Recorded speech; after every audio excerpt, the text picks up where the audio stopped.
Hey folks, you know I take my trail camera intel pretty seriously. It's a huge part of how I build my hunting strategy, and I'm always looking for gear that just flat out works. Stuff I can rely on. Backed by solid people and the best customer support in the business. That's exactly why I run Tacticam Reveal cell cameras.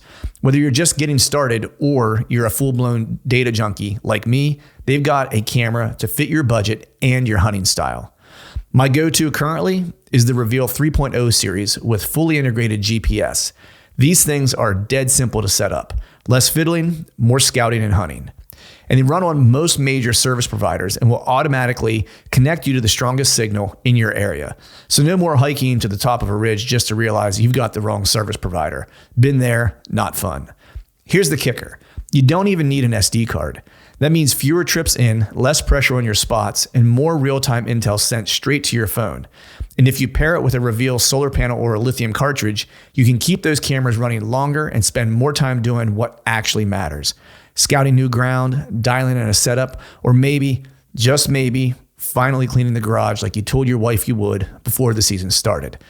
Don't just take my word for it. Check out Tacticam Reveal at tacticam.com. Tacticam. Everything you need to take your hunting to the next level. Stay more comfortable, more concealed, and in the stand longer with Oscio gear. Premium camouflage apparel created for bow hunters by bow hunters. Oscio's revolutionary patented camo patterns and innovative features are designed to keep whitetail bow hunters totally invisible and dead quiet. Elevate your game with Oscio. Visit asiogear.com and take 20% off your purchase with code TRUTH20. If you're like me, e-scouting isn't just part of the process, it is the process. And nobody's doing it better than Spartan Forge. This is a veteran-owned company that built the only science-based scouting platform on real GPS collar data and artificial intelligence to predict deer movement. But where it really shines is with their imagery. Spartan Forge now has a high-res UAV coverage for 80% of the whitetail states, down to 5-centimeter detail. That means you can see trails, old logging roads, cuts, even subtle vegetation changes that most apps completely miss. And if you really want to get nerdy, their LiDAR layer breaks right through the canopy so you can see the forest floor. Gives you some visibility to those hidden draws, ditches that big bucks absolutely love to live in. Add in historical wind data and a desktop-only features like Eagle Eye and Cyber Scout, and you've got the most advanced hunting app out there. Start your risk-free 14-day trial today at spartanforge.ai.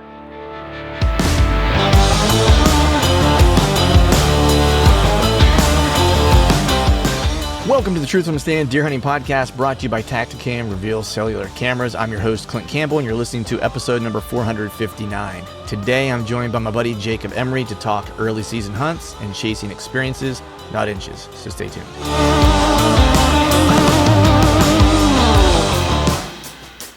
All right. What is up, everyone? Happy Wednesday to you. Hope you're doing well. Hope you are feeling fine. I'm going to keep this up front really short today. Why?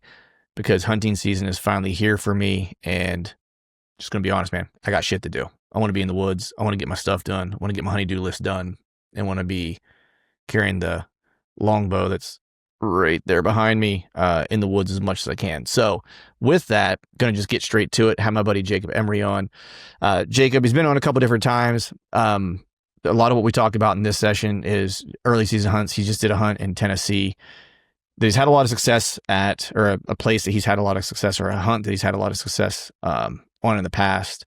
And we talked a little bit about that this year, and sometimes the chips just don't fall kind of how you would like them to.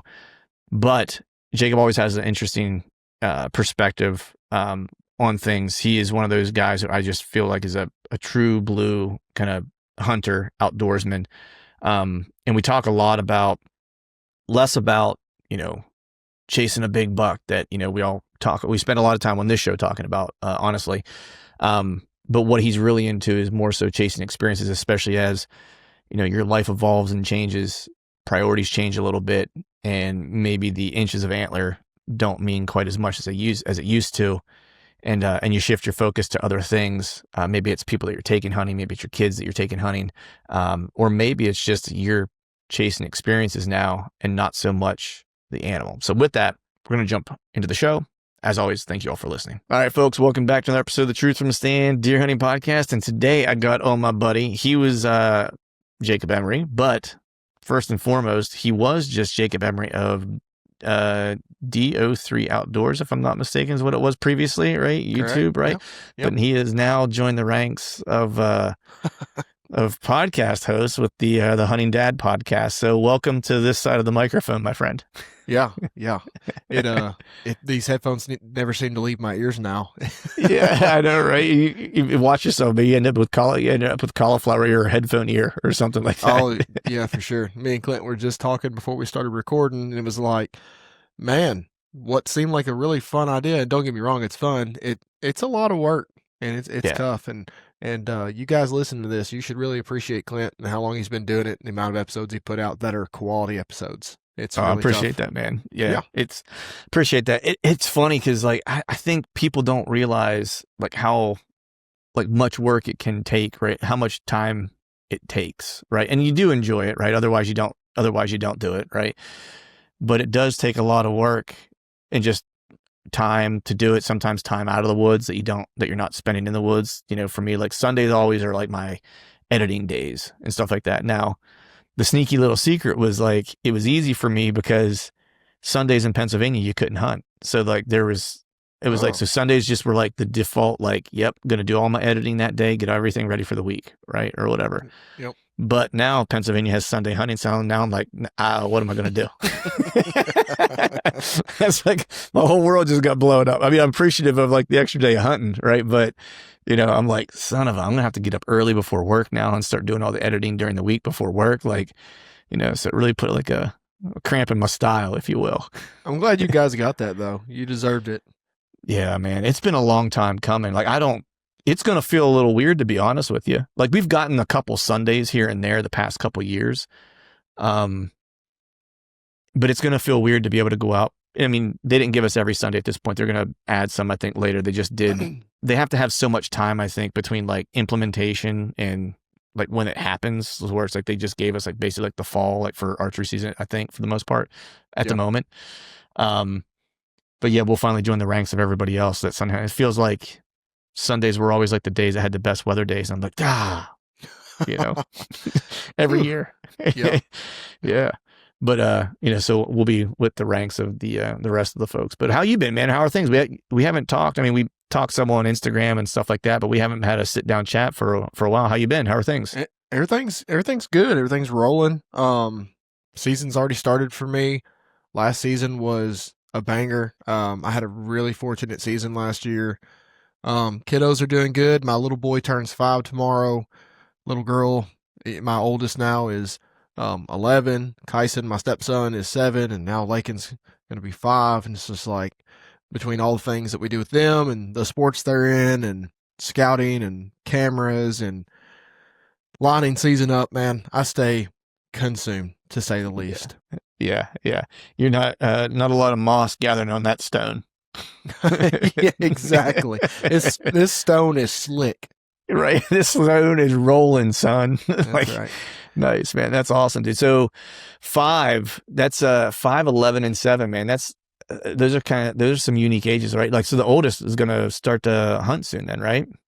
Yeah, well, that's where it gets kind of tricky is, I did a little bonus episode with my 3 kids and just kind of asked them what they liked about hunting and, talked about some stories that where we had shared some hunting time together. And Keeley would obviously be my first until I met my wife, Maddie. And I picked up Kyson basically as my son. He was 11 months old when I first met him. His dad's just not in the picture, but Keeley was my little buddy, man. We ran around forever, like together. When I was single, I didn't do a lot of dating. Women just did not like the whole he's got a kid on his own thing. So we just did everything together, and she loved to get out with me. And I think she didn't really love the hunting aspect of it. She just liked spending time with dad. She got to see me kill a deer or two. She's seen me kill some turkeys. She shot her own turkey years ago in a really cool hunt. But man, if it involves getting up early or if it's cold, she has no interest in going. Dude. And I'm not forcing it on her. So if she don't want to go, she don't have to go. I'm understanding now that between me and them 2 boys that are going to be wild about it, I ain't going to have no time anyway. So if one of them wants to lay back off the reins, I'm fine with that. Right. Yeah, man. I can feel you there, dude. My daughter, she's It's crazy to say. She's a senior this year, man. Like we're actually getting ready to do a university visit for her. So I'm about, and I only have one, so I'm about to be an empty nester. So my hunting time's about to go up. Yep. Which I'm testing the boundaries this year and like next year. Of how Hmm. far I can push it. Um, but we'll see. But she was the same way. Like I had her out when she was little. And again, I think it was just, liking to spend time with dad, and we'd go on some squirrel hunts, and she never went on any deer hunts with me. We did some squirrel hunting, we did some turkey hunting. And like, I think the coolest one for her was we were squirrel hunting, and I heard this deer coming, and we were kind of behind this log, and I was like, just, stay quiet or whatever, see how close it'll get or whatever. And I kind of popped my head up over this log, and a pretty decent 8 point just come kind of walking toward us. Right. And it was very early October, and so I didn't take a bow with me or anything like that. I was just like, we'll take the 22 out and whatever. And I was like, probably not gonna see anything. Hmm. She's not gonna be quiet enough for me to get close enough to a deer. Dude, this deer got like 10 yards from us broadside. You know what I mean? Like, and she was just like, she couldn't believe it. Like she was quiet and she was good. And as soon as the deer got out of the picture, she just like looked at me with like big eyes. She was like, "Oh my God, I can't believe we were that close." You know what I mean? Like she was super stoked. And I was kind of like, I was like, maybe that'll be the thing that Lights like a fire. gets her. Yeah. Yep. Yep. But she's the same way, dude. She's like, it's cold. It's super early. I ain't having it. And so she did some turkey hunting, and that was about the extent of it. And same as you, I'm not going to push her. She loves the outdoors. She does a lot of horseback riding, stuff like that. Right. So As I'm long as like, they understand it, and they, you know, have somewhat of a relationship with it through you, just kind of seeing, because like a lot of women that didn't have that growing up, they just look as hunters, like, cold-blooded killers and, mhm, whatever you may say. But, yeah, Keely understands where every piece of red meat comes from in our freezer. She's happy to mhm, eat it. And yep, that's all I can ask. yep. And then whenever when I do kill and I come home, like I always not make her, but I always ask her to help me skin it. And then she'll kind of help. I don't make her help like the whole time, because I know it's not like her favorite thing to do. But if I need help holding something or whatever, I can have her come down and help me hold this or hold that, so I can get everything skinned out. And then I'll process everything, and she helps me do all the grinding, like making all the burger and stuff like that. So she does help like that aspect of it, and so she sees like how it starts and how it finishes, right? So I'm like, as long as she's cool with that and she can do that, I'm like, then good on you. You know what I mean? At that point, she has Hmm. appreciation for it, and we're good to go. But I'd be lying if I said kind of I kind of liked it. Maybe she's not super into it because it doesn't cut into my hunting time selfishly. No, that's as real as it gets, man. And that's kind of where I'm at with it, honestly. I mean, and I'll probably die. My passion will slowly fade.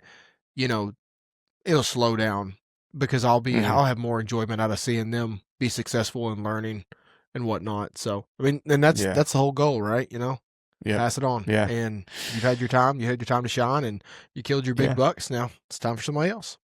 Yeah. It's crazy to think about, that kind of circle, and the age I am now, just thinking about when my dad was this age, right? Thinking about how I thought about my dad. I'm like, man, I thought my dad was old. You know what I mean? But like, Yeah. and Yeah. then it makes me think too, like, man, as you get older and you have kids and you go through this stuff, whether it's outdoors or whatever, you think about all the time that they sacrificed for the stuff that, like, you just totally as a kid didn't even think about.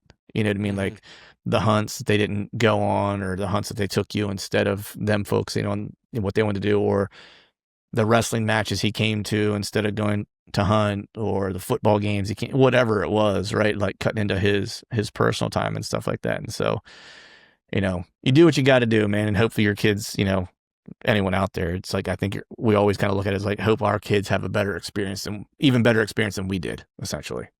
Right. Right. 100%. Yeah. Nice, man. So I know here, dude, I'm getting some nice, cool weather that I'm like, I was just texting with I think with my buddy Chad. I think you're buddies with Chad too, right? Chad Sylvester. You buddies with him, I think, if I'm not mistaken. I know him. I wouldn't say we're Okay. friends. I've never really spoke to him. I just know who he is. He used Oh, to okay. own a Run Exodus, correct? Right. Yeah. Yeah. Okay. We Yeah. were just texting back and forth, and he's like, dude, I'm fired up with the cold weather. Cause I don't know what you have, like where you're at, but like we've had unseasonably kind of cool temps, especially like in the big woods, the one piece that I like to hunt. Like I was dying to go up there this week for like 2 days because it was going to be like mid to high 60s were the highs, and like the lows were going to be in the 40s at night. Yep. And I was like, oh boy. I was We're like, flirting. We're flirting yeah, with the high 40s when I get up to go to work in the morning, and it's fantastic. We missed this damn cold front in Tennessee by like 3 days, and I'm so mad. Like, God, yeah. man, if it just could have come 3 days sooner, who knows what would happen. Right. Yeah. Yeah. Cause I was just going to say, like, I'm chomping at the bit to get out, and I got about 3 weeks as we're recording this, cause it'll be mid-September till my season opens in the special regs unit. But you've Oh, already been out, man. You were in Tennessee getting after already. How's the Tennessee hunt? Cause I know it's been real good to you the past couple years. yeah. Yeah, I was pretty bummed. I'm not a number person, but even as a joke, like shooting some of the smaller deer that I have down there because it is a buck only hunt.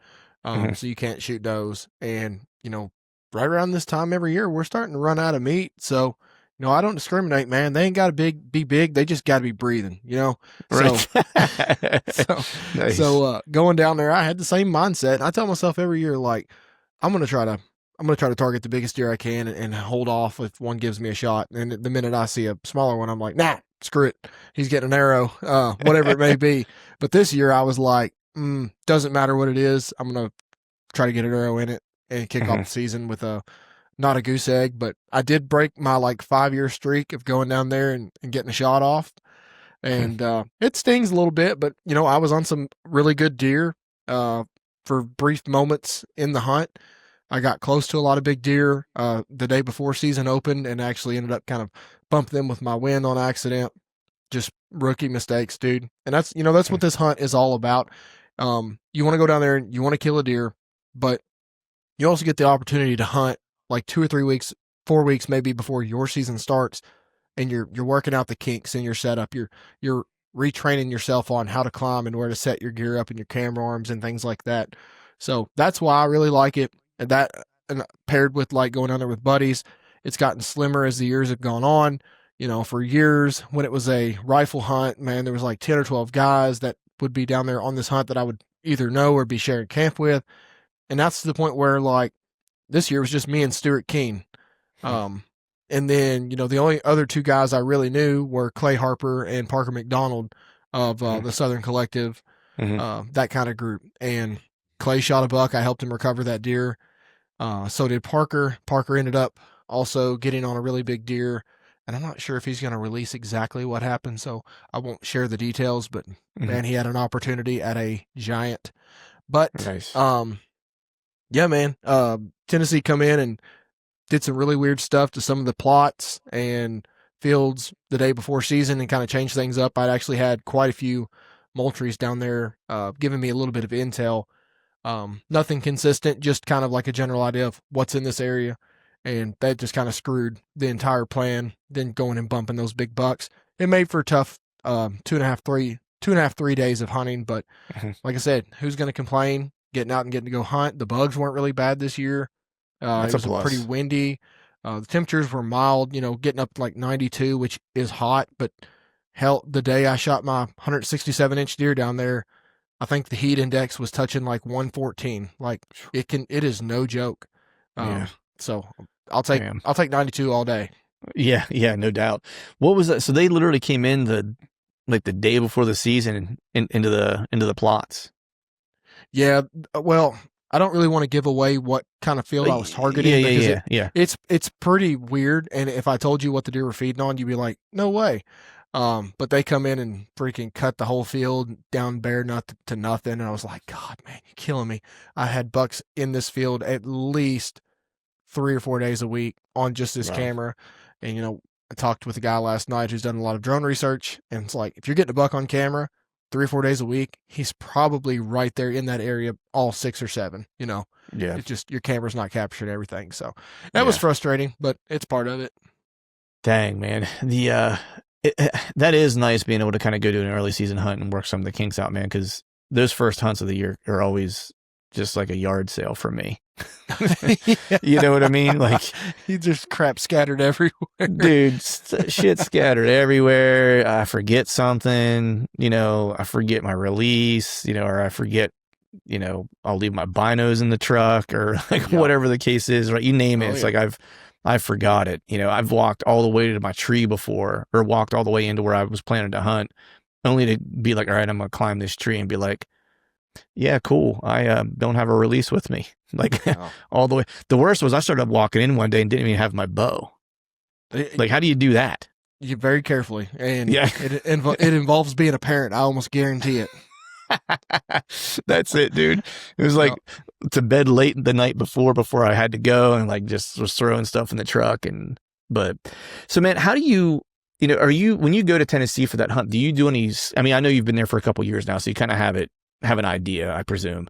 But, you know, are you, aside from cameras, are you doing any scouting like prior to getting there, or are you just like bombing in, going like, I've got historical knowledge and I'm just going to let it rip based on that? It's mainly the historical side of it in some of the areas that we've tend to hunt in the past.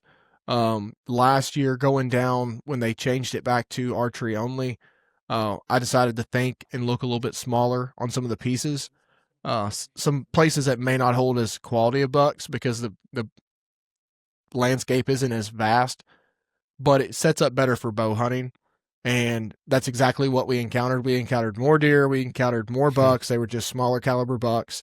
And, you know, like I said, I'm not trying to target a 140-inch deer when I go down there. If I kill one, that'd be cool. And I'm not looking for anybody's, you know, attaboy or pat on the back when I go down there. That hunt strictly for me, for laughs, for friendship, for meat. But I mean, as far as like scouting, the best thing you can do for that hunt is get there like a few days early and Mm-hmm. find a food source you know the deer are probably hitting and just kind of put eyes on that. And on top of that, you know, I was fortunate enough to get some cameras down there this year, which was kind of the first time I'd ever really had a good chance to do that.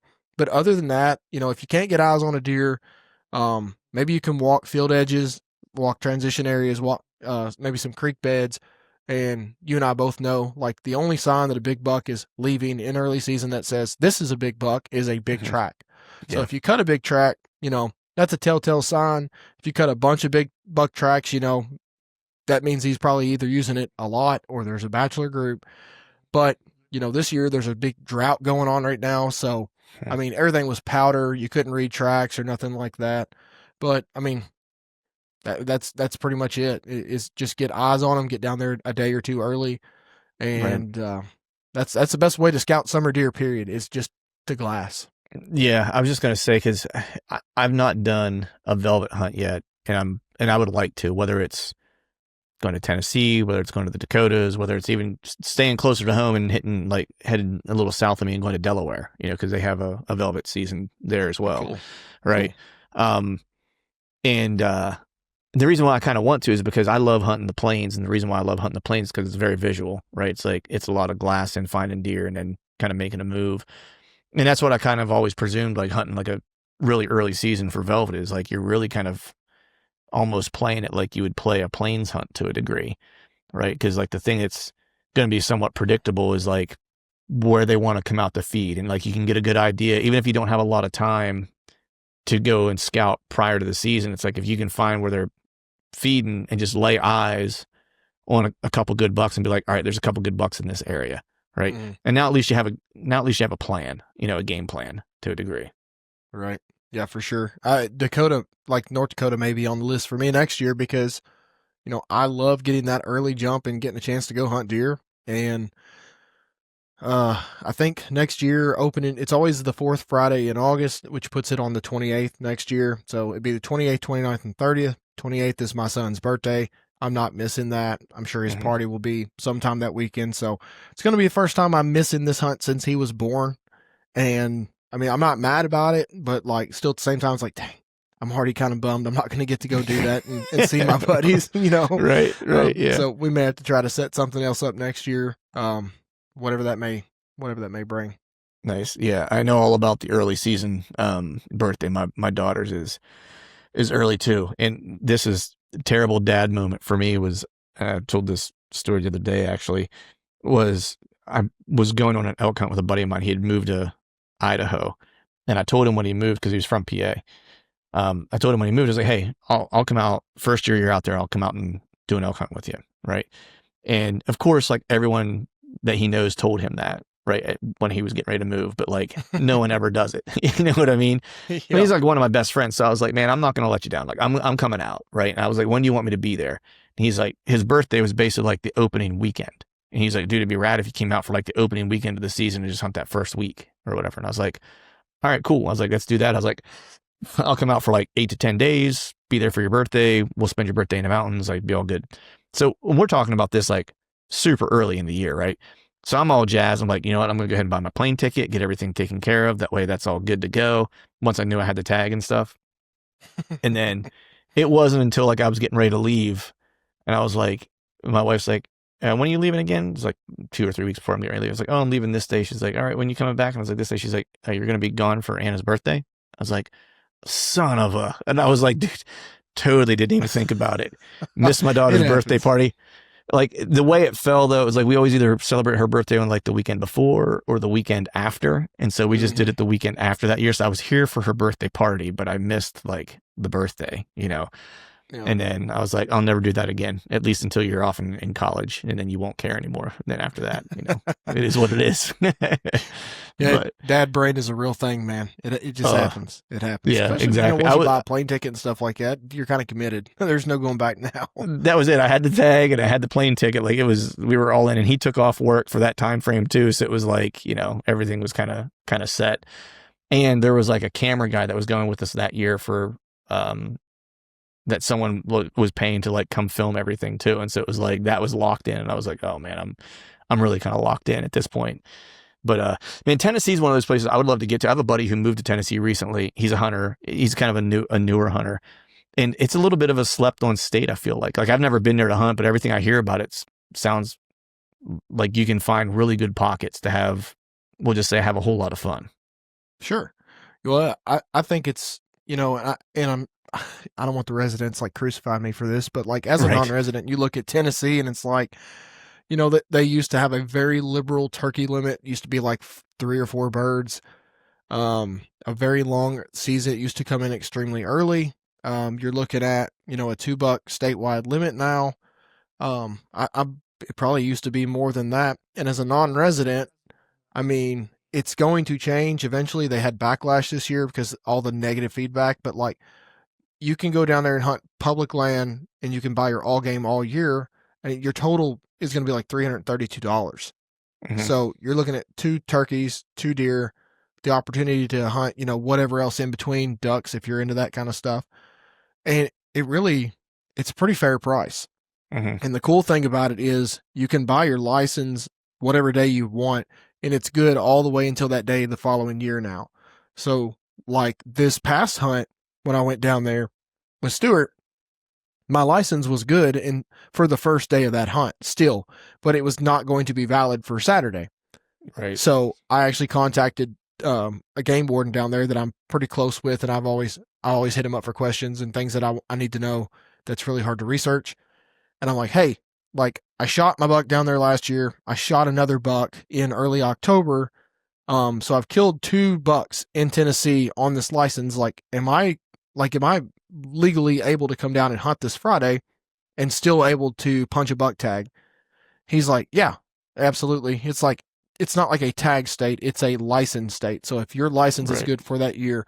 So like, man, if you time that correctly, like if you want to buy your license mid-November in 1 year, go down there and hunt, just say like November 15th through the 20th, like you can, and then you can hunt turkey season, and then you can come back the following year and hunt the 10th through the 14th or something like that. Like you can split up you can get 2 years out of it.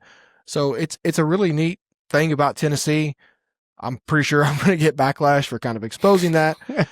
But if there's one thing I've learned about Tennessee residents, the only thing they're worse at than driving is reading their own regulations. I get threats every single season. My buddy Clay has gotten threats like, you people are idiots coming down here and hunting. This is a private land only hunt. And it's like, you guys not read anything like whatsoever? Like your own state agency put out a Facebook post saying, these are the public lands that are open for this hunt. Like, and they still think it's an art. Like when it was a rifle hunt, oh my God, I bet you 50 people called the game warden on me.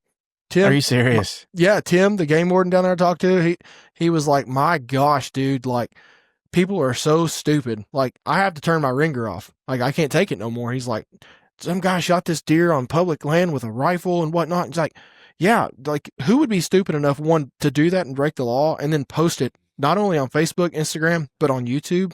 Like, Right. Right. Yeah. It's, yeah. But to be fair, it's like there's plenty of people who I've seen do that. You know what I mean? Like, yeah, oh yeah. like Well, there are there some was a stupid guy, people out there. yeah, there was a fellow last year that I forget what the name of that buck was, but that, you know, shot at one place, said it was in a different place, and it was Oh, CJ Alexander. well, there was that guy. But there Oh. was another one. I think it was last year. It was like a deer that was frequenting like a cemetery somewhere that everybody knew about. Oh, I know what you're talking about. You know what I'm talking about? Yeah. And it's Yep. like, and he, you know, killed the deer, posted a bunch about it, and it was a very identifiable deer. You know what I mean? Where it's like, it was like a neighborhood deer. Like everybody knew that deer, you know? All I'm saying is if you get on Onyx and you look at a cemetery, that thing is shaded a different color on Onyx. So if I go visit Papa or my mom or whatever, I'm taking my bow with me. Right? Yeah. Exactly. Exactly, dude. Seen some hammer bucks. Like there's actually a place that I've hunted in the past that actually isn't far from a cemetery. It's like a super old cemetery. I mean, there's multiple reasons why I don't go near it, but one of them obviously can't hunt there, but two, it also freaks me out just a little bit. But there's always, anytime I go there and I'm, you know, driving by it, like during the summer or whatever, right? There's always hammer deer in that freaking cemetery. And I'm always like, dude, this deer just never going to get killed. Like they're just going to live in that little cemetery with all the dead people, and they're going to be, you know, as safe as they could possibly be, you know? Yep. But, well, man, how did you alluded to it a little bit when we first started talking, but how did your last year play out? It sounded like you had a pretty stellar year is what it was kind of sound like as you started talking about it a little bit. Yeah. And by no means when I like say any of this, am I patting myself on the back, because I consider myself a pretty average hunter that just has a lot of time to hunt and I capitalize on opportunities. So, you know, killing $6 last year was not on the bingo card in, you know, August, but it just, the ball kept rolling and things just happened. You know, out like we mentioned, you know, I always started off with Tennessee. I shot an 8-point buck down there. It was a fun hunt. It wasn't a big deer. Wouldn't change it for the world. Following that up, you know, I think I made it all the way through September, without tagging a deer. No, I didn't tag any deer in September. Had some close encounters in Kentucky on opener, but season just come in a little too late last year, and they were just on that cusp of like changing up what they do. So early October, I'd actually drawn a quota hunt to go down to Tennessee, or I'd drawn a quota hunt in Tennessee for a gun tag in early December, and partnering up with Moultrie last year. I got a couple cameras. I wanted to go down there. I wanted to get those cameras soaking because it was a pretty good opportunity hunt. And I've told my wife, and we was off work that day, I said, I'm going to go hang cameras all day tomorrow. Like, I will be home in time to pick up the kids. So I knew if I got up extremely early and drove down there, I could get a hunt in on some public that was obviously already open. And oh my gosh, there's a motorcycle driving by and I got my door open. Sorry about that. That's all right, man. Let it eat. Let the get on it. Yeah. But I had a couple pins on this place. It's, you know, middle Tennessee. Turkey hunted it quite a bit. I had an old scrape pin marked, and I remember seeing it during turkey season. I just kind of dove in there before daylight, climbed up, got set up like literally as it was getting gray light, and hunted for quite a few hours, and decided like it's time to go ahead and climb down. I want at least 4 or 5 hours to hang these cameras, and then drive 2.5 hours back home and pick up the kids in time. So I never told my wife I was going to Tennessee that day. I just told her I was going to hang cameras with my bow. But I ended up shooting a 138-inch deer coming to this scrape like at 9:30 in the morning. And it was absolute hell that day. Hectic, like shooting that deer, not knowing for sure if like it was a good kill shot. I didn't have a Luminoc on, didn't really see exactly where I hit him. I thought it was a little far back. Ended up finding the deer, having to like skull cap the deer. The deer was full of infection. It was disgusting. And that was extremely hard for me to cut that deer like up, and then realizing like I can't even take him and his cape home, like because of CWD regs, and like I have to be home at a certain time. I'm like, man, I've got enough deer on the wall currently. She's going to flip if I try to put another one on there. Skull capped him, cleaned it off in a creek, drove home. She called me. She's like, where are you? I ended up getting stuck in Nashville traffic. So guess what? I didn't make it home in time to get the kids anyways. And calling her to be like, hey, so I didn't get to hang my cameras and I shot a deer and I'm stuck south of Nashville right now. Right. I'm not going to make it in time to pick up the kids. And she's like, what the hell are you doing? Like, you got to communicate more. So that was the second buck I killed. And I think I made it all the way until like November 9th. Maybe I could be butchering those dates. And you alluded to forgetting your release. And that's exactly what I did last year. Paddled my ass off for over an hour to get into this area. Knew the minute I got out of my boat that I didn't have it. Didn't know what to do at that point. It's like, I'm just going to try it. And I picked a tree. I climbed up, picked a sycamore leaf 10 yards away or something like that. Screwed a field tip on, drew back with 2 fingers, one above, one below. And I shot and I hit it. I'm like, all right, well, I mean, I'm going to try it. You know, I'm shooting expandables. I'm shooting severs. So like if I torque my string a little bit, maybe it won't be too bad because I don't have a fixed blade on there. And lo and behold, here comes probably 145-inch deer, really nice 9-point. And I had a battle with this deer's doe for like 30 minutes. Like, she sat under my tree, stomping and looking up at me for 30 minutes while he just watched her from a distance. And finally, it had to be a God thing because she just walked off. She just gave up on me moving.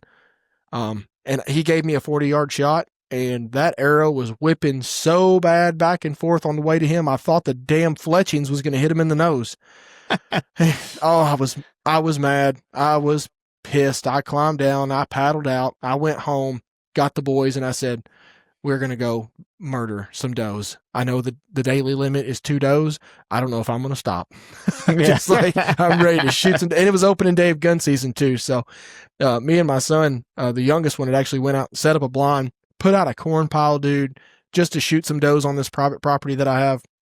I've had cameras running there for probably 2 months leading up to that point. The biggest deer on there was the deer that I killed, 128-inch, 9-point. He's actually right up here above me somewhere. Yeah, there he is. Nice. And he come in walking in right at last light. A doe walked down to the corn pile. I was fixing to shoot her. Here he come, walking right up to this corn pile that was poured out yesterday, the day before. And it's like, he's never even been on this part of the property. And here he is. And it's like, all right, boys, hold your ears. And I killed that deer. And I explained to them, like, you know, there's nothing wrong with hunting legally. But like, for me personally, like, if I won't not shoot a deer over corn, but it's not my preferred way to hunt. You know what I'm saying? Yeah. Like, I don't ever want to be perceived as that guy is like, that's the only way that I can kill a deer. Right. Because it's not. Like, I kill plenty of deer, plenty other ways, you know, big or small, season in, season out. Right. So, but that was a really cool core memory to build with the boys, and just I was just gonna say, man, like sometimes that. like you got to set scenarios whenever you have your kids with you, if you can, to give them some action, right? Absolutely. Because if you just take them, like, a quick way to kill a kid's interest in hunting is like take them to a big woods piece where there's like half a deer per square 5 miles. You know what I mean? Where they never see anything. You know what I mean? They're like, what am I doing out here? Right? It's like you got to give them some excitement, you know? And so, I mean, how great of a memory is that, dude? Like, got to be with their dad killing a buck. You know what I mean? Yeah. Like, he won't forget that. That'll be stuck with him for forever. You know what I mean? Yep. Yeah.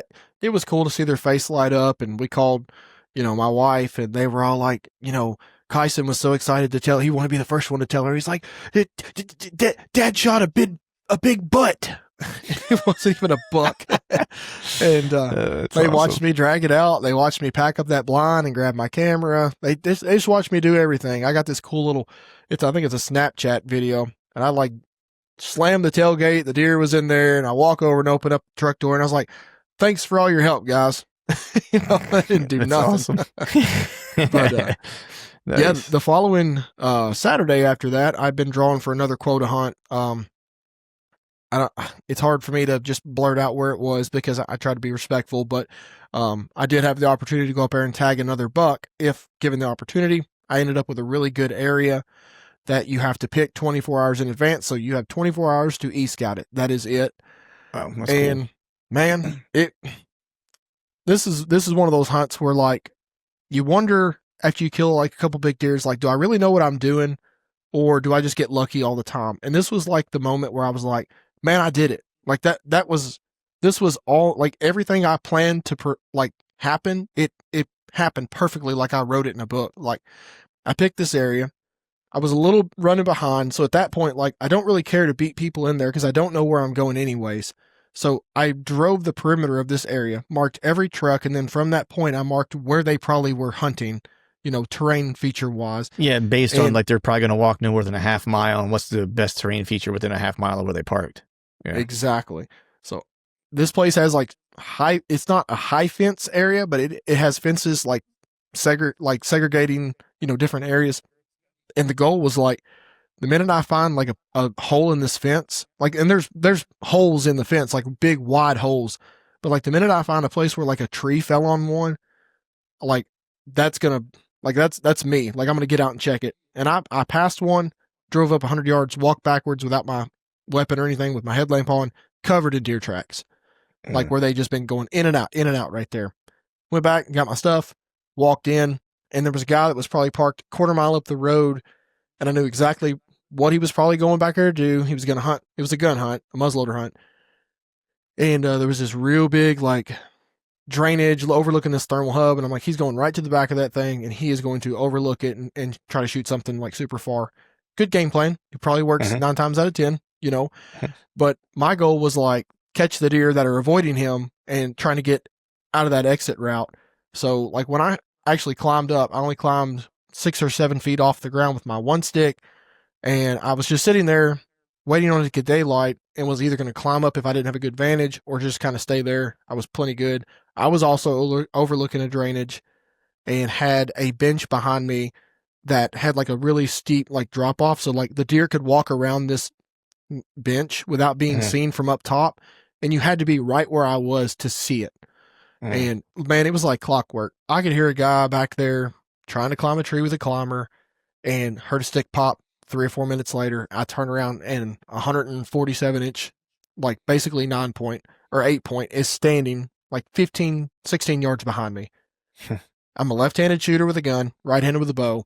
And the way that I turn, I already screwed myself. Like I turned the opposite way of where I need to turn with my gun. So like when I turned and looked at him, I'm like, oh shit. Like, I don't know how big that deer actually is. And then he turned his head. I'm like, holy crap. Like there's like no time to turn a GoPro on or nothing. Like I just need to get a shot on him. And I'd sighted my muzzleloader in the day before and had trouble. So it was left on 12 power when I grabbed this gun and I turned around and I put it on him. And I realized quickly, like it was zoomed in like really far. So at that point, he was looking right at me. I took the crosshairs, I put it between his eyes. I followed it all the way down his back. I followed it down to his front leg, and then I pulled it up just a little bit and pulled the trigger. And when the smoke cleared, the damn thing wasn't laying there. And I'm like, I just messed that up. Long story short, I ended up finding him 100 yards later after like 30 minutes of panicking, not finding blood. And I couldn't even find the blood. He was standing 15 yards from me, and I could not go to the site where I shot the deer because I was so jacked up. But that was the biggest buck of last season. Nice. I think after that, I went to Texas with Moultrie on a hunt that I won through them, kind of a little incentive program that they have, trading up cameras, which, by the way, I'm going to throw a little shameless plug out there. If anybody's having trouble with their trail cameras, man, you can message me and I can hook you up. Please shoot me a message and let me help you and save you some money. But went to Texas, first guided hunt ever, didn't know what to expect. It was one of those, like, you knew you were going to kill a deer, so you weren't like stressed, like internally, like, man, I got to get out of here. I got to figure this out, whatnot. No, you just need to show up. But it was so much fun, man. Like, dude, just, oh my gosh. Like, it was the coolest hunt all last year, besides maybe with my kids and whatnot. Getting woke up at 4:00 with breakfast. I'm not talking like friggin' Pop-Tarts, dude. I'm talking holy shit premier breakfast. Right. A packed lunch and a cool guide you could joke with and whatnot, and all the guys in camp. And I shot a freaking half rack buck on accident 2 hours into this freaking hunt. I was the first one to shoot a deer, and I'm so trigger happy, and everybody knows that. But I passed a really clean looking 8-point right off the bat, and then we rattled in this buck, and I pulled the scope up. One side had 5 points, and I said, "Good enough." And I shot him frontal at 80 yards and got down there. It's like, damn, he's only got 2 on this side.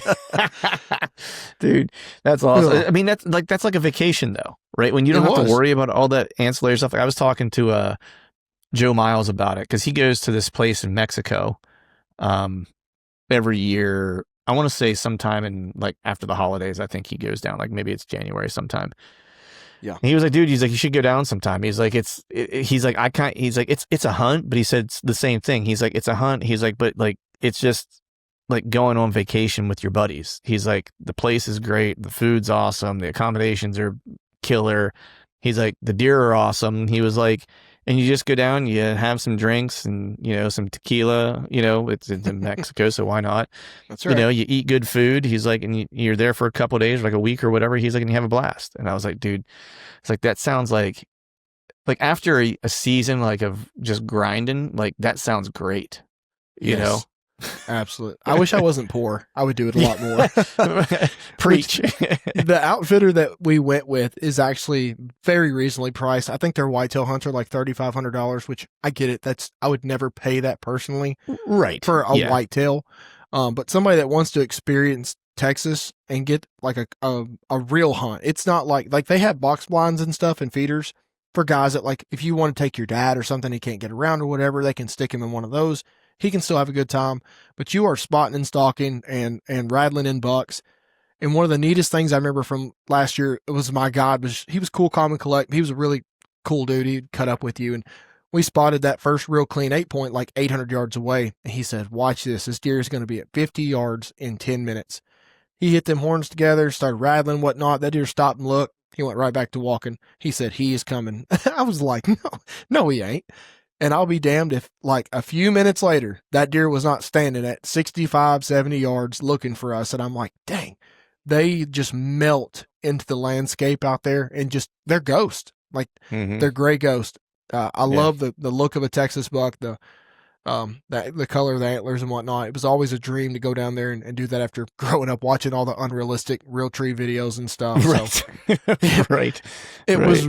You're not going to kill a 180-inch deer either. I mean, we were hunting on like 77,000 acres, and the biggest buck they'd ever killed on that place was like right at 170. So, you know, not the just massive South Texas deer you see running around, but a really cool hunt. And man, the final deer of the year was a buck that I really should have passed, and I was kind of mad at myself. But I was chasing a bigger deer in Indiana all season, and I had him within 100 yards, I think 7 different times. One of those times was even with a muzzleloader, and I've drawn back on him twice. I just couldn't get him killed. So I shot this 8-pointer. He gave me a good shot pretty much the last day of season in Indiana. And the reason I did that was because I was leaving for a late season Iowa hunt just a few days after that. A lot of things I needed to get done around the house. We had an extremely bad ice storm coming in. I had no business going to Iowa and leaving her here, but it was like, I've already spent $660 on the tag. Like, if I don't go, I'm not going to get to go. So I went out there and took a shot at the biggest deer that I've ever taken a shot at and whiffed it. I could go on and on and on about what might have happened on that shot, but all I'm going to say is if you're going to go hunt extreme temperatures with a muzzleloader, you need to know your gun extremely well. You need to be confident in your optics, and you need to leave your gun in the cold all the time. Do not take it in and out of heat, cold, because your barrel sweats. And it didn't cost me because I practiced that morning. Instead of hunting, I shot a couple times, and I found out real quick that my stuff was off, not only because of the moisture, but because when I sighted my gun in when it was hot, like, it actually made a difference. So, wow. That was last year. It was kind of a bummer. Dude, I felt like Iowa one had to be painful though. Yeah, I felt like Matt Ryan, dude. Like, I'm dominating this entire season, and holy shit, here comes Tom Brady to ruin my freaking year. You know, like damn it, almost had it. Such a great analogy. Yeah. But fun year, no complaints. I wish I'd have killed the Iowa buck, but I'm actually gonna try to redeem myself here so pretty soon. So Yeah, nice, man. Yeah, I was just, was that your, have you been to Iowa before? Or was that the first trip? first time I was there First for time. 3.5 days, and I had my What, chance at a pooner. so Oh, what did you think overall of like your Iowa experience?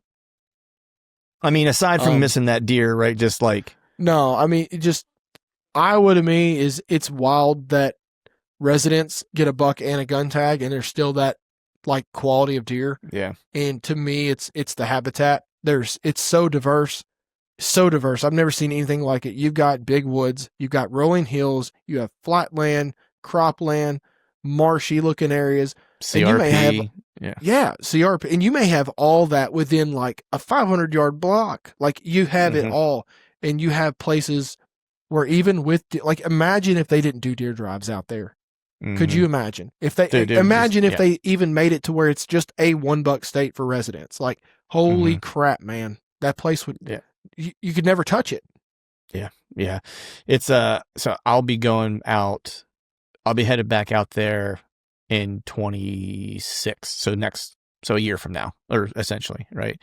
Um, I was there once, killed a buck there for archery season, and I Nice. spent like 2 weeks there. Killed him on the last. I was there actually. I was there longer than 2 weeks because I killed him on day 16. It was like the last day I could possibly be there before I had to like drive all the way back from Iowa to Pennsylvania, like straight through. Like because Mm, I was supposed to leave the day before, and I was like, I had bumped this buck, and I was like, man, I was like, I'm pretty sure that buck's gonna come back to that bed or back to that bedding area, right? And I was like, all right. I was like, I'm not. I'm gonna go hunt tomorrow. I'm only going to hunt the evenings. I'm going to pack everything up, like get everything packed. That way, if, yeah. when I'm done hunting, I can just throw everything in the truck, and I might even leave that night if nothing else is like I'm going to get up ass crack in the morning and like start driving and have to drive straight through back to PA. And so I ended up packing like most of the morning, well, pretty much all day, getting everything kind of ready to go back home. And I don't think I got out to the timber until like 2 o'clock or something like that, or 1:30, and got set up. And I was like, this is where it's going to happen. It's going to happen. And that deer showed up with like 20 minutes of shooting light, and I Oh, shot him, and, awesome. yeah, and it was cool. It was just made for a late night, and I did get up the next morning. Like, I think I got like 2 hours of sleep and like drove all the way back home. But like the coolest part was, being out there for the rut. Cause I was there for like November 1st to like the 16th or 17th or something like that. And it was just like seeing mature deer just do mature deer things like during the rut, like was just like a master class on like what mature deer like to do. And that was like Right. probably the coolest thing. And just saw so many bucks. Like if coming from PA, it's like you see a lot of does. 'Cause our buck to doe ratio better than it used to be or than it's been, but it still isn't. You know, you still are seeing a lot more does than you would see bucks out there. I saw way more bucks than I saw does. Like I'd see bucks pretty much every sit. That's And I was awesome. hunting just public land and some of the places I'd never scouted before. I just walk in and try to figure it out, and I'd see bucks.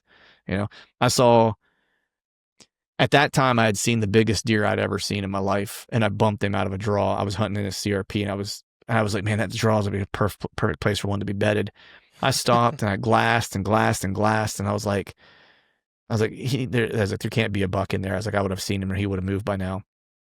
So I picked up my pack and started walking down, and I took like 10 steps, and like 60 yards away from me, boom, this deer jumps up. He's probably like the 180s and just starts hauling ass.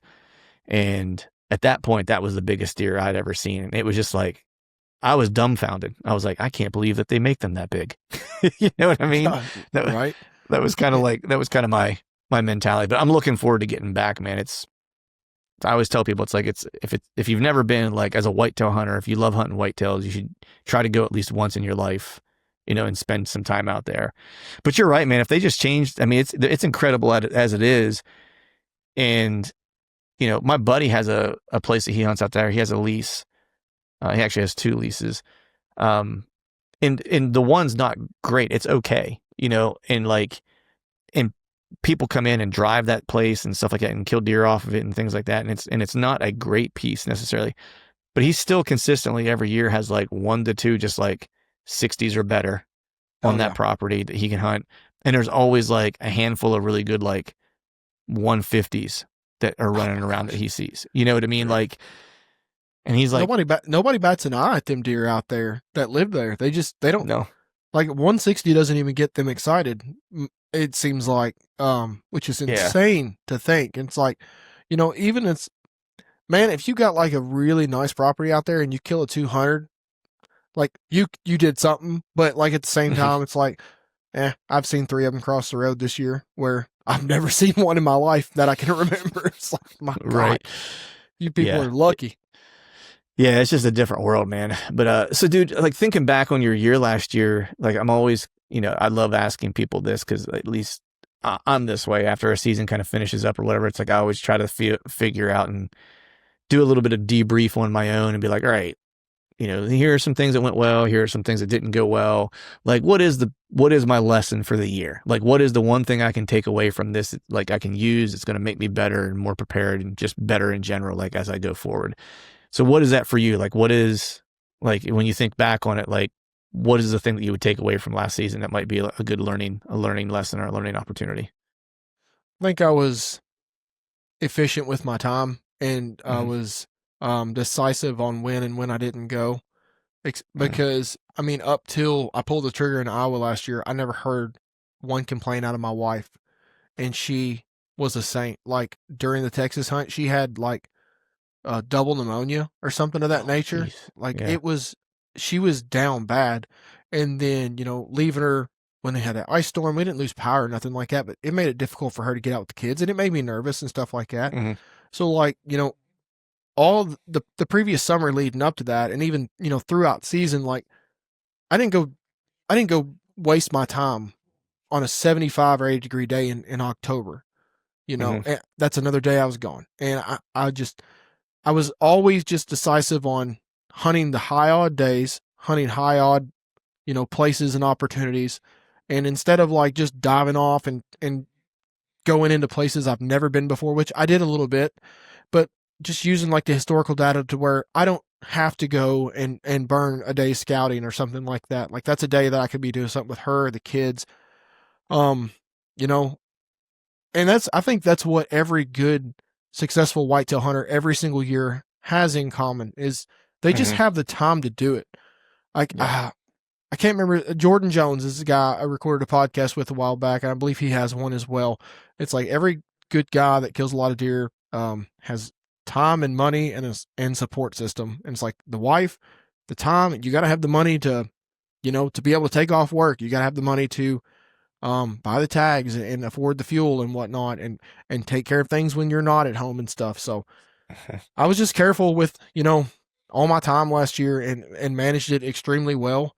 And I'll be honest, like all the hunts that were successful, they didn't have to be successful. A little bit of luck plays into that kind of stuff, but Yeah. the more the more time you have to be out there, obviously the higher your odds are going to be. So I think that's what made last season really click. Right. Yeah. Dude, the efficiency part of it, I think, is something that as you do this for a while, you realize, looking back how much, and look, I'm gonna say it a certain way, and I don't want people to take it the wrong way. Like time spent in the woods is not wasted. That's not what I'm suggesting, right? Right. But, you know, when you are busy and you have a family, a career, wife, kids, community obligations, whatever the case is, right? It's like you have to be efficient with your time. And if you're going into hunt on a day that's not going to be a great day, like, in context of all the other responsibilities you have, it is a waste of your time. You know what I mean? Like you're Right. wasting time when you could be, taking care of something that's going to allow you to get out 2 weeks from now or whatever the case is. Right. Yeah.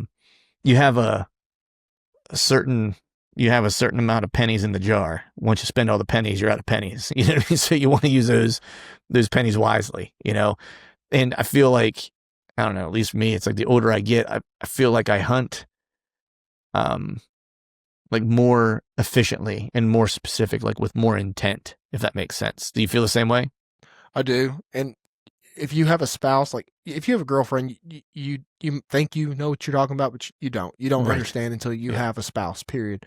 Yeah. It's like, man, some of the times where I used to just run out the door and be like, "Good luck," and she's pissed. And then, like, I know she's pissed. And then I feel guilt and anxiety because knowing that I'm going to come home and she's not going to be in a good mood. And she's going to be Hmm. frustrated. Now, you haven't just, like, one, you went in and intruded your area that you probably went and hunted, probably one of your best areas. It wasn't a Hmm. good day to go. She's mad. Now, guess what? 2 days from now, or the next day, there's a massive cold front and you pissed her off. And guess what? Right. You go to ask her then and she's going to be like, no. Like, or actually, I really prefer if you didn't and whatnot. So I've just Yeah. learned that if it's not okay with her, and don't get me wrong, like, I'm my own person. Like, I don't have to ask her for permission, but I do respect her. And if she That's it. doesn't think it's a good idea, then I'm not going to do it at this point. Now, Yep. a big key to that is giving her a massive heads up. Like right now, I'm Yes. telling her, I'm working towards the goal of getting to go back to Texas this year, and I'm not going to get to unless I work my tail off and continue to get people to trade up to Moultrie's and stuff. Hmm. But I've already told her, like, these are the dates of that hunt. It's in December, so like she actually has a vacation plan that week, so it's perfect. So she doesn't have to do childcare arrangement, and Hmm. I've got this and that plan and stuff, and she knows all this stuff. So it's not like a big surprise or anything like that when we get there. And I always try to make my plans to where if I need to juggle them or adjust them a day or two here or there, I can do it. And another Yeah. thing I do that, man, I guess it really does contribute to my success. And I'm not saying I'm like a super successful person. I'm just saying, like, when I am successful, like, a lot of times I'm going during the week. Like, even on an out of state Yeah. hunt, like 3 or 4 days, I go during the week for multiple reasons. And one is like, it helps her because all she has to do, and it's not like it's an easy task, she has to wake them up, she has to get them to school, she has to pick them up and put them to bed. Whereas if it's a Friday, Saturday, Sunday, she has to do that. And then she has to deal with them at home all by herself. And they're normally banshees when I'm not here. Like, Right. I wish I had a shot collar to where she's like, Lakin will not go to bed. And I'm like in Colorado, be like, go to bed or I'm going to zap you, whatever. Right. Something like, quit being bad for your mom. Right. She has the whole weekend with them kids. And by the time she comes home, she's fried. So Yeah. I try to just go like throughout the week and make a quick hitter or something like that. Pick a state, do it, twice, 2 3 day trips, 2.5 day trips, whatever. If you go Yeah. during the right times, it doesn't always work out, but if you go when the deer are chasing and it's the rut for that time frame of that state or area, like, your odds go up a whole lot, and Yeah. at least I don't know, how to really wrap Yeah. that up, but that's kind of Yeah. where I'm at with it. Nice, man. Yeah. Efficiency kills. That's the name of the game, right? It's like you're trying to be as efficient as possible. Well, the one thing I wanted to ask you, I don't know if I've ever asked you this, like, what is your favorite time frame? Like, if you could pick only 3 days, like you got 3 days to hunt, right? Oh God. The kids Well, are taken care of. The wife's super happy, right? You got 3 days to hunt, and it's whatever state. Like, pick a state, or like it could be any state. so like if it's like a velvet opportunity state, like, I'm going Mhm. the first 3 days that state is open. Okay. So like, North Dakota, Kentucky, Tennessee, South Carolina, whatnot. If it has ag opportunities or glassing opportunities, like, I want to be there the first 3 days. The deer haven't been pressured all year. They're on a Hmm. fed to feed pattern, and they're typically they're not as observant. You know what I mean? Like, Hmm. I feel like in the velvet, it's like they're just so consumed. Like, they obviously will bust you and they will pick you off, but like imagine They're a not deer all not. keyed up yet. Yeah, exactly. Like Yeah. a buck in October coming to a scrape at, right at dark or freshly after daylight. Like, he is picking apart that woods versus the deer just swatting Right. flies off me. I, worked on my way over to this bean field and I'm feeding. Right. But if it is like a state like Kansas or Illinois or something, Ohio, man, for me, it's like the 18th, 19th, and 20th. Like, everybody likes to Of go early of November. November. Okay. If you can plan it to like right there close, like that week, I've had a lot of luck on those 3 days. But like, even a couple days before Thanksgiving or right after, people aren't planning their trips because they're with family and stuff. So those are also some really good dates. But I prefer middle to late November than I do early November anymore. Hmm. Okay. Just because of the people? Is it the main Just reason? the people, and it's like you get some really warm weather in early Hmm. November nowadays. And that, I mean, I'm not saying you can't kill a deer and 70 degrees in November, because if I have a chance to hunt November 1st, I don't care if it's 90, I'm going. Mm-hmm. That's just the way it is. But Yeah. later in November, most of the does have at least been checked out or bred already. Then bigger deer are starting to like frantically search, and it's cooler. They're up on their feet. The scrapes are starting to get hot again after they died, during lockdown and things like that. Mm-hmm. I think that's a great time to go. Yeah. Yeah. I like that. The very front end of like 6th, 7th, 8th are probably my favorite days. Usually because in PA, like we don't like archery season ends like right before Thanksgiving, for like the state, and then it doesn't open up again for gun season until like after Thanksgiving, essentially, right? So there's like usually a week that you don't hunt, which is like that critical week you're kind of talking about, which is a So great week. you guys can't bow hunt during your gun season?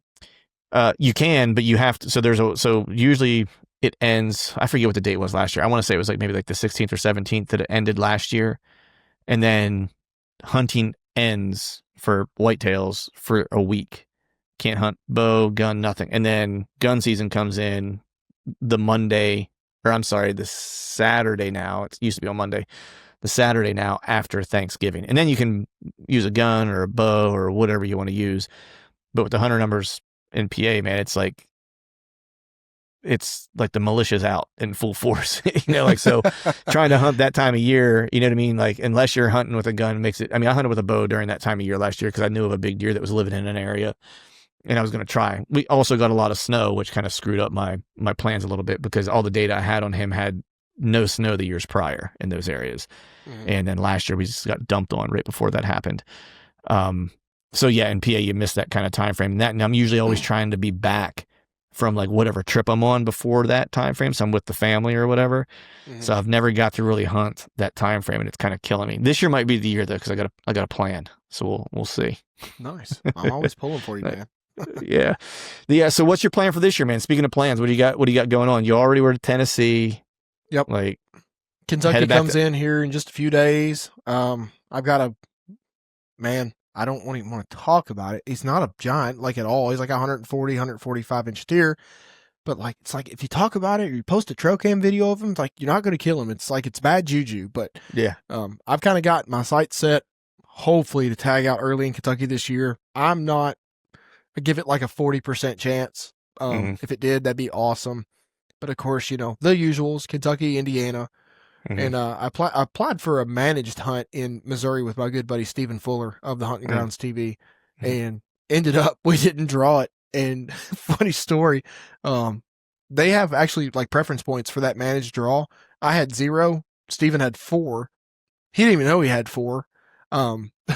He doesn't put in for stuff like that a lot, so we averaged out at 2. And I was like, oh my god! And he didn't know. I was like, I applied for it, and it's like, did you know that it uses your points? He goes, what points? I'm like, okay, cool. If you don't know you have them, you don't care about them. But like, if somebody told me that I burned like 5 points for like a cow elk hunt or something in Colorado, right, I'd be pissed, Right. But like, I didn't draw that. So I think I'm going to hunt Illinois for the first time. If I don't, Ohio is always another option. Mm-hmm. Because they're kind of equally, distance out from where I live. Right. And I drew a Nebraska tag this year that's good for both a gun, bow, and muzzleloader. And I can go out there anytime, and maybe possibly kill my first mule deer. It's good for either or. Nice. So, but I'm planning to go out with a gun just for higher odds, better chance. Right. Nice. And then if I get lucky enough and I get to go back to Texas, that would be cool. I'm not banking on it. I'm not making any plans around it. And then at that point, I did draw another late season tag in Iowa for a much lesser unit. And me and Stuart Keene and Stephen Fuller are going to go out there. We all drew a tag as a group. Nice. And we're going to go hang out in negative 20 feel like temperatures again. It's going to be great. Yeah, she gets cold. She gets cold out there in the late season. That's for sure, man. I know. I need to hit up old Joe and be like, hey, man, I see you giving away all your clothes to some of these other guys. Can I have some? I need some warm stuff. Get yourself some of those bibs. Yeah, it does a pretty solid job because I was hunting some nasty stuff last year. To be honest, like that late season part of the year, where I was trying to kill that one deer. Like foot of snow on the ground, Mm. stupid cold. Like one of the mornings I was out, it was so cold. I didn't even look at the temp. I mean, I looked at it when I was getting in my truck, but I don't remember what it was. It was in the negatives. And it Ugh. was one of those walks, like, where I'm like, what am I doing? Like, I'm like, I could be back in my bed in an hour. yeah, I'm like, there's a foot of snow on the ground that I'm trying to walk through. Like, this walk is already like, it's like a mile and a half, I think. And I'm like, it takes a long time anyway. I was like, now I'm all sweaty because it's like, you know what I mean? I was like, and I froze my ass off. It was awful. It was terrible, but type 2 fun. But, Well, so what does success look like for you this year, man? If you get to the end of the year and you say you had a successful year, what does that mean? man, you know what? Everybody always says that it doesn't matter. And I agree with that. But like, when you have a platform and you create content and stuff like that, there is I would say an overwhelming, but there's a lurking pressure to maybe not like do what I did last year, but like just keep the ball rolling. You know what I mean? So success for me just means that, at the end of the year, I got a smile on my face and the freezer's full. Honest to God. Nice. At this point, like it's not, I want to kill the biggest deer I can possibly, but I'm also the guy that's going to capitalize and move on to the next state. Not that I don't appreciate that deer that I killed, maybe the next day or the day before, but when you're creating content and you're putting videos out and stuff like that, it's a lot of fun, and I like sharing my hunts with people. So success for me would be if I could, get 4 or 5, 6 videos uploaded this year for people to enjoy and watch, and for me to rewatch later on. And the freezer is full. I'll be tickled. You know what? Nice. It doesn't matter how much you scout, how much historical knowledge you have. Sometimes it just doesn't work out, and I've learned to accept that. So like I don't get as butthurt as I used to when I get my ass kicked all season long, because I know that I'm a good enough hunter to where I can tag a few deer a year, but I also am realistic enough to know that even if you are good or you're average or you're below average, it's like it may not happen no matter what. So I don't get in a tizzy over it no more. Things happen, properties get lost, properties change, deer get hit with CWD, EHD, you name it. Yep. The cards are not always going to fall in your favor, and the sooner that you learn to accept that, the better. Yeah. So yeah, dude, that's well said, man. And I like you're chasing experiences over inches. Yeah, that's for sure. That's awesome. I like to marinate my steaks with trophy hunter tears. Right. That's awesome, brother. Well, hey, man, I appreciate you jumping on, dude. It's always good catching up with you. Before I let you run out of here, though, let people know where they can find your videos, where they can follow along with you, where they can find the podcast and all that stuff.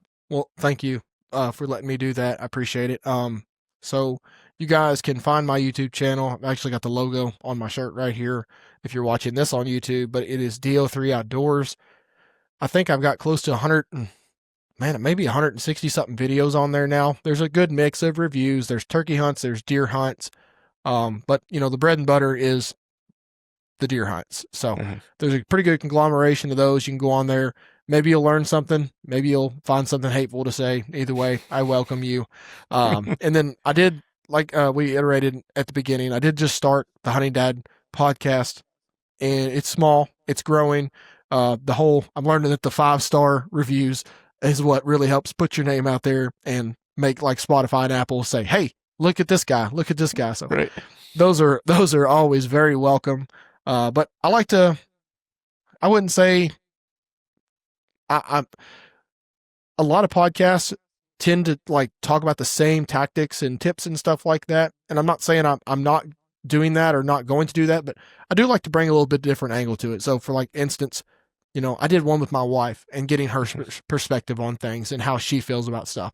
And then another one of my buddy's wives, she come on and, and I talked with my buddy Greg Staggs, who's wrote articles for Peterson's bow hunting and stuff on like time away from, just a good mix of stuff. I'm starting to kind of dabble more into the tips and tactics and mixing in, how to keep the old lady happy, how to spend time with your kids, all that into one. But I'm enjoying it.